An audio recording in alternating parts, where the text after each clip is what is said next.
우리는 이 청년, 젊음 생각만 해도 가슴이 뛰는 단어입니다. 이번에 14분이 효도관광 가셨는데요. 7분이 다리가 아파가지고 힘들어한 모습을 봤어요. 젊었다고 생각했는데 우리가 생각처럼 육신이 그렇게 따르지 않는 것을 보았는데, 참 이 젊다는 거, 아무리 피곤해도 잠만 자고 일어나면 회복이 되는 이 젊음이 있다는 게 얼마나 아름다운가라는 생각을 해보게 되었습니다.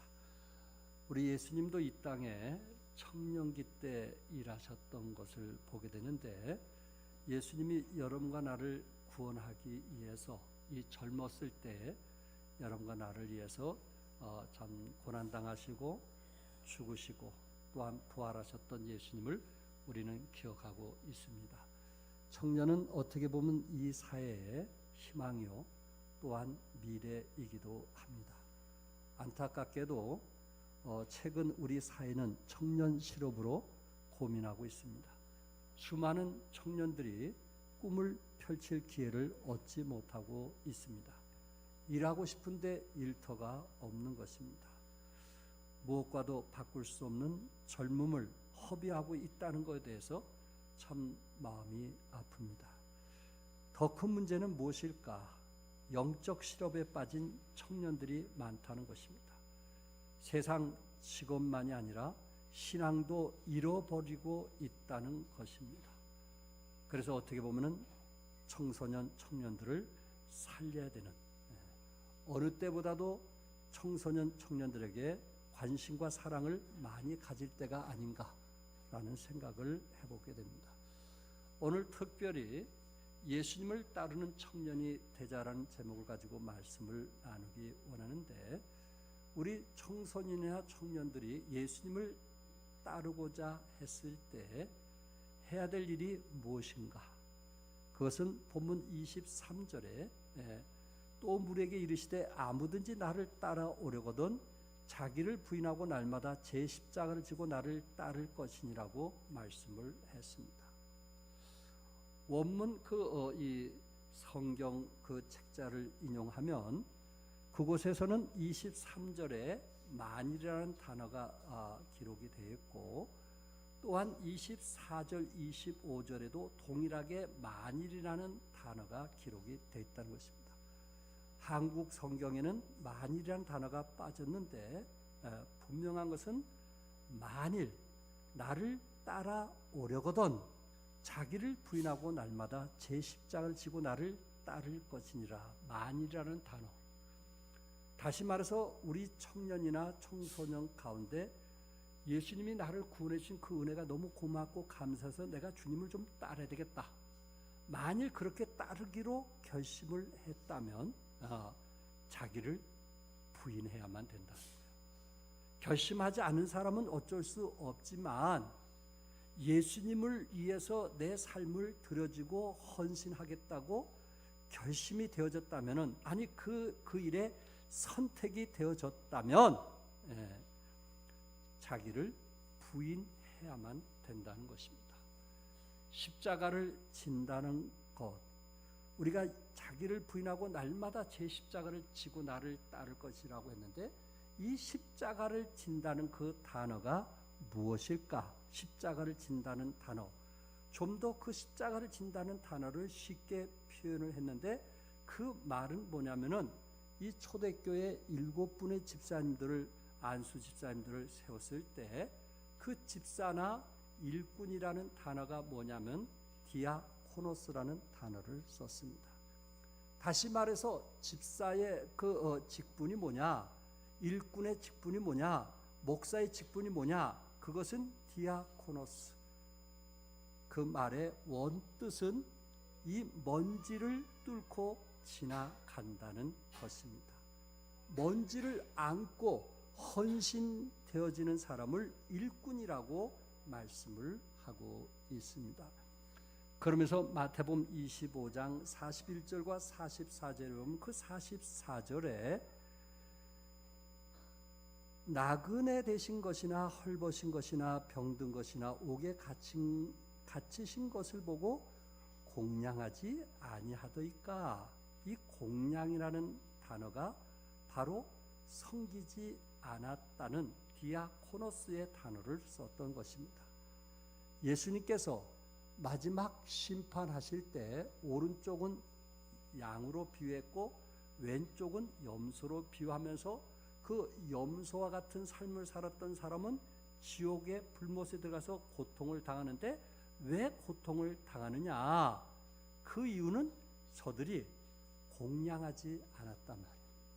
가난한 자들, 또한 배고픈 사람들, 또한 목마른 사람들, 또한 헐벗은 사람들에게 하지 않는 것이, 그들의 필요를 채워주지 않는 것이 예수님께서 곧 나에게 하지 않는 것이기 때문에 나는 너희들을 지금 불못으로 가게 하겠다는 것입니다.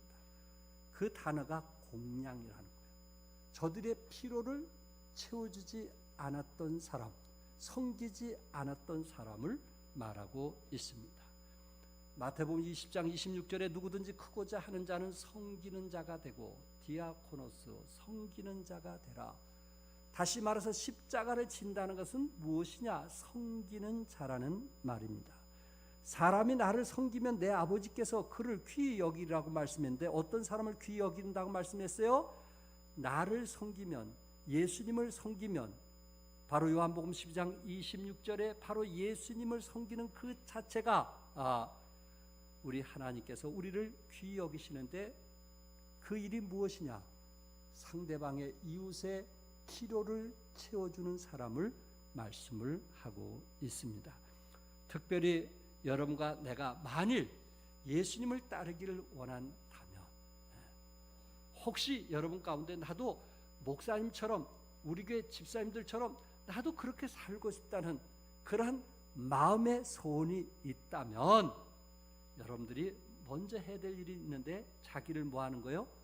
부인하는 것입니다. 자기를 부인한다는 것은 문자적으로 참 이제 여러 가지 설명이 되어 있지만은 그 중에 하나, 자신의 인간적인 욕심과 행복과 평안에 대한 본능적인 욕구를 거부하는 거예요. 자기를 부인한다는 것은 나의 그 어떤 육의 욕심적인 본능적인 것을 거부하는 것, 바로 그것이 자기를 부인하는 거예요. 결코 쉬운 얘기는 아닙니다. 자기를 부인할 때 결국 예수님의 십자가를 짊어지고 갈 수 있는데, 자기를 부인하지 않고는 결코 예수님의 십자가를 지고 갈 수가 없다라는 말씀입니다. 여기 성경에 자기를 부인한다든지 제 십자가를 진다든지 하는 그 단어는 단 한 번의 사건으로 이루어지는 것입니다. 한 번의 헌신과 한 번의 결단으로 자신을 부인하고 또한 예수님의 십자가를 짊어지고 갈 수 있는 것은 단 한 번에 이루어지는 것이지만, 따라야 한다는 것, 예수님의 십자가를 지고 나를 따를 것이니라, 주님을 따른다는 그 단어는 현재 진행형으로서 평생 동안 계속 지속적으로 따라야 하는 과제를 우리에게 말씀을 하고 있습니다. 그래서 여러분과 내가 만일 예수님을 따르기를 원한다면 무엇을 해야 되는 거예요? 자기를 뭐 하는 거예요? 부인하는 거예요. 자기를 부인하는 소극적인 의미는 자신의 지혜와 경험과 능력과 은사와 상식과 경력과 스펙과 장점과 자기 뜻과 계획 모조리 내려놓는 거예요. 사도 바울은 그 일을 했어요. 사도 바울은 부활하신 예수님을 만난 후에 모든 것을 뭘로 여겼다 그랬어요? 배설물로 여겼다 그랬어요. 같은 의미 아닙니까? 그러면서 자기 부인의 적극적인 면은 무엇을 의미할까요? 그것은 자신을 비우는 거예요. 자신을 내려놓는 거예요. 정말 여러분과 내가 삶 속에서 많은 사람들이 운명할 때 자신을 내려놓는 거예요. 운명할 때. 근데 여러분과 나는 그리스도인으로서 나를 부인해야만 예수님의 십자가를 짊어지고 나갈 수 있기 때문에 그리스도 안에서 나를 비우는 것을 배우는 거예요. 나를 내려놓는 것을 배우는 거예요. 이것을 배우지 않으면 우리는 예수님의 십자가를 짊어지고 갈 수가 없다는 말입니다. 사도 바울은 뭐라고 표현을 했냐면은 자신은 나는 날마다 뭐 한다 그랬어요? 죽노라고 했어요. 사도 바울은 모든 것을 배설물로 여길 뿐만 아니라 자기 자신을 날마다 죽노라고 했어요. 자신을 비울 줄 알고 자신을 내려놓을 줄 알게 되었을 때 성령께서 그를 강하게 역사하셔서 위대한 사역을 감당했던 것처럼 여러분과 나도 주님을 따르기로 만약에 그렇게 결심했다면, 우리 청년들이나 성도들 가운데 그렇게 결심을 했다면 자기 자신을 뭐하는? 부인하는, 나를 내려놓고 하나님의 능력을 의지하고 나아가는 그런 삶만이 주님을 따를 수 있다라고 말씀을 하고 있습니다. 두 번째는 24절에 누구든지 제 목숨을 구원하고자 하면 잃을 것이요 누구든지 나를 위하여 제 목숨을 잃으면 구원하리라. 두 번째는 예수님을 위해서 자신의 목숨을 드리는 자, 예수님을 위해서 나 자신을 비우고 내려놓는 그 사람은 오히려 그 생명을 얻게 될 것이다, 이렇게 말씀을 했습니다. 예수님을 위해서, 하나님 나라 확장을 위해서 나의 목숨까지 내어놓을 수 있다면 결국 그 사람은 다시 산자가 될 것이고 하나님 나라 확장에 쓰임받게 될 것을 말씀하고 있습니다. 갈라디아서 5장 24절에 여러분이 잘 알고 있는 말씀인데, 그리스도 예수의 사람들은 육체와 함께 그 정욕과 탐심을 십자가에 뭐 했다고요? 못 박았느니라. 정욕과 탐심을 십자가에 못 박을 때 우리는 세상을 멀리하고 하나님 나라의 삶을 살 수가 있더라는 말씀입니다. 정욕과 탐심은 누구에게나 연관성이 있습니다. 먹는 것은 나쁜 것이 아닙니다. 인간이 가지고 있는 본능적 욕구 중에 가장 기본적이고 가장 극복하기 힘든 것이 식욕입니다. 그래서 식탐이 정욕을 일으킨다고 했습니다. 건강과 장수는 현대의 새로운 이데올로기로 자리를 잡았습니다. 다이어트는 건강을 위해 아주 중요합니다. 그러나 지나친 다이어트는 사회 문제가 되고 있고 영양실조를 일으키고 수면의 가장 큰 적이 되고 과하면 죽음에 이르게 됩니다. 최근 정신과의 여성 환자 20%가 성형이나 다이어트 후유증으로 시달리고 있다고 합니다.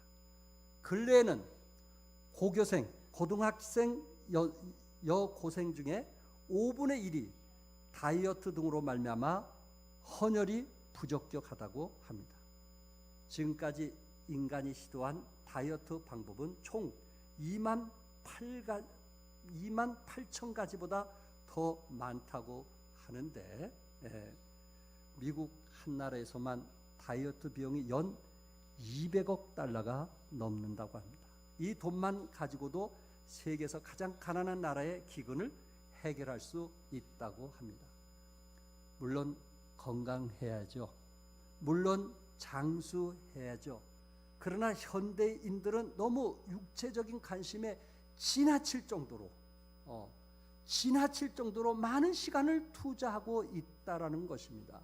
그렇게 많은 시간을 투자하면서 육체적인 다이어트를 위해서 그렇게 중요시하고 있지만은 실제적으로 그리스도인들 가운데는 영적 다이어트에 대해서는 오히려 관심이 적다는 데 문제가 있습니다. 그리스도인들은 이미 2000년 전에 예수님께서 십자가를 통해서 육체와 함께 정과 탐심을 뭐 했다고 그랬어요? 못 박았다고 했습니다. 육체는 모든 죄악의 근원입니다. 오직하면 갈라디아서 5장 17절에 육체의 소욕은 무엇을 거스리고 성령을 거스르고 성령은 무엇을 거스리나니 육체를 거스리나니 이 둘이 서로 대적함으로 너희가 원하는 것을 하지 못하게 하려 함이니라. 성령은 육체를 거스리고 육체는 성령을 거스리게 되는데, 여러분과 내가 정욕과 탐심을 위해서 살아가면 성령의 능력이 나타나지 않게 되는 것이고, 성령 안에서 충만하게 되면 오히려 정욕과 탐심을 여러분들이 이기면서 살아갈 수 있다는 말씀입니다. 사람은 본능대로만 살고자 하는 게 있습니다. 결국 본능적으로만 살면 짐승에 불과하고 그리고 짐승보다 악하면 악하지 더 나은 사람은 아니라는 것입니다. 우리 본능적인 욕구를 성령님의 능력을 통해서 자제하고 절제하고 이길 수 있는 여러분과 내가 되기를 바랍니다. 요한일서 2장 16절에 이는 세상에 있는 모든 것이 육신의 정욕과 안목의 정욕과 이생의 자랑이니 다 아버지께로부터 온 것이 아니요 세상으로부터 온 것이라고 했습니다. 세상에 있는 모든 것, 육신의 정욕, 정기 때문에 육신의 정욕을 위해서 살고 싶죠? 안목의 정욕, 이생의 자랑. 몇 년 동안 더 하실 것 같아요? 우리 젊은이들의 이 육신의 정욕을 해서 몇 년 더 그 일을 할 수 있을 것 같아요? 30년? 40년? 50년? 그것을 위해서 투자할 것인지, 그렇지 않으면 영생 복락을 위해서 투자할 것인지 결단을 하시기 바라고, 누구든지 주님을 위해서 제 목숨을 잃으면 구원하리라고 주님께서 말씀을 하셨습니다. 골로새서 3장 5절에 그러므로 땅에 있는 지체를 뭐하라 그랬어요? 죽이라. 땅에 있는 지체를 뭐하라? 죽이라. 곧 음란과 부정과 사욕과 악한 정욕과 탐심이니 탐심은 우상 숭배니라고 말씀했어요. 성경에 보니까 땅에 있는 지체를 뭐하라고요? 죽이라. 우리 젊었을 때 땅에 있는 지체를 뭐하라고요? 죽이라. 세상이 원하는 그러한 것을 위해서 젊음을 투자하지 말고 어떻게 하든지 하나님 나라 확장을 해서 내 자신이 들어지는 왜? 누구든지 제 목숨을 구원하고자 하면 잃을 것이요 누구든지 나를 위하여 제 목숨을 잃으면 구원하리라고 말씀을 했습니다. 제가 즐겨 부르는 찬송 중에 이제 내가 살아도라는 찬송이 있습니다. 2절은 같이 부르겠어요. 2절은 제가 한번 불러보겠습니다. 이제 내가 살아도 조희에 살고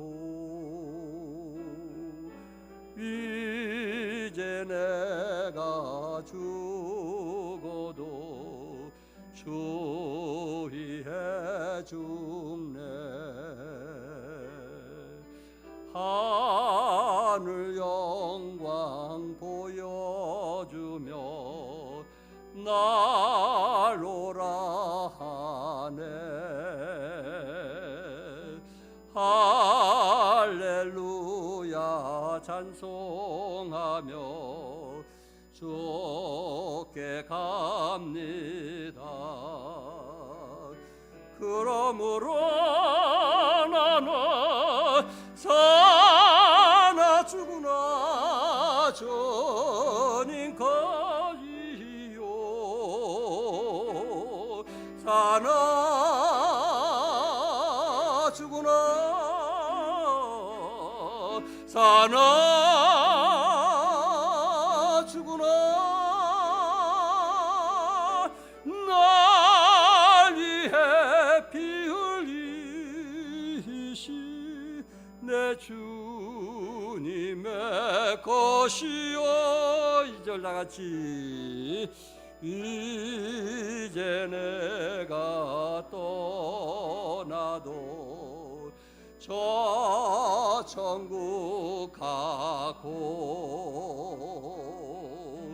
이제 내가 있어도 주의 우리 예수 찬송하며 우리 예수 찬송하며 나는 가겠네 천군 천사 나팔 불며 나중나오 그러므로 난 사나 죽으나 그러므로 나는 사나 죽으나 주님의 것이요 아멘 사나 죽으나 사나 죽으나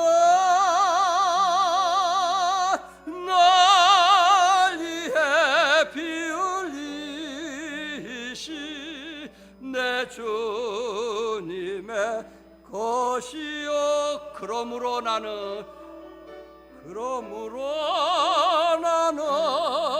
사나 죽으나 주님의 것이 우리의 고백이 되길 바랍니다. 사나 죽으나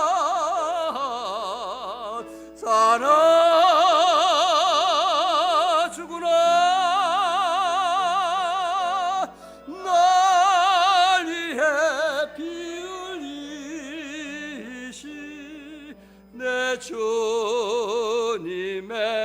것이요. 아멘요. 사나 죽으나 누구의 것이라고요? 주님의 것이요. 오늘 본문에서 우리에게 그리스도를 위해서 죽으면은 산 자가 될 것이라고 말씀했습니다. 세 번째 25절에 만일 온 천하를 얻고도 자기를 잃든지 빼앗기든지 하면 무엇이 유익하겠느냐. 온 천하를 얻고도, 젊은이나 여러분과 내가 온 천하를 얻고도 자기를 잃는다든지 빼앗기든지 하면 무엇이 유익하겠느냐라고 말씀을 했어요. 여러분과 내가 원하는 것을 다 얻었다고 생각을 해봅시다. 그랬을지라도 자기를 잃으면, 또한 자기를 빼앗기면, 여기에 자기를 빼앗긴다는 말의 원래 뜻은 혼을 빼앗긴다는 거예요. 이 말은 순수하게 우리말로 정신 나간 사람을 말을 하고 있는 거예요. 온 천하를 얻는 사람이 정신 나간 삶을 사는 경우들을 많이 보게 되잖아요. 세상의 물질과 세상의 권력 때문에 사람이 아닌, 그 사람의 본 모습이 아닌 그런 삶을 살아간 사람들이 우리 주위에 얼마나 많은지 아시겠죠. 오늘날 10명 중에 4명은 복권 대박을 꿈꾼다고 합니다. 미국의 한 언론사가 1천만 달러, 우리나라 돈으로 약 120억에 달하는 복권에 당첨되어서 저들이 5년이 지난 후에 어떻게 생활했는가 하는 것을 조사한 적이 있습니다.